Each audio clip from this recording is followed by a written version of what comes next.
اعوذ باللہ من الشیطان الرجیم بسم اللہ الرحمن الرحیم۔ آج ہم لیں گے تشدید کا قاعدہ۔ پہلے تشدید کا نام یاد کروائیں اور اس کی شکل سمجھا دیں، پھر بتلا دیں کہ جس حرف پر تشدید ہو اس کو 2 مرتبہ پڑھتے ہیں، ایک بار پہلے حرف سے ملا کر اور ایک بار خود اسے۔ تشدید کی آواز میں ایک قسم کی سختی ہوتی ہے۔ نون اور میم پر تشدید ہو تو اس کا غنہ ہوگا۔ ناک میں تھوڑی دیر آواز کو روکنا غنہ کہلاتا ہے۔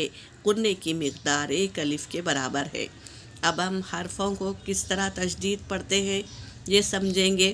جب، جب، جب، جب بھی، جب بھی، جب بھی، یہاں پر الف مدہ ہے تو قوی، توا، سجی، ادا، حذو، حیا، علیہ، ایاک، یظنو، ثم، سیرت، سعیرت، اتلت۔ اس طرح تشدید کا قاعدہ چھوٹا ہی ہے، اسے یاد کرنے کے لیے اچھا ہے۔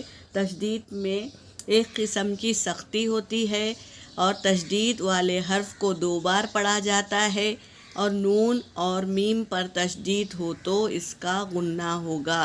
ناک میں تھوڑی دیر آواز روکنا غنہ کہلاتا ہے۔ الحمدللہ۔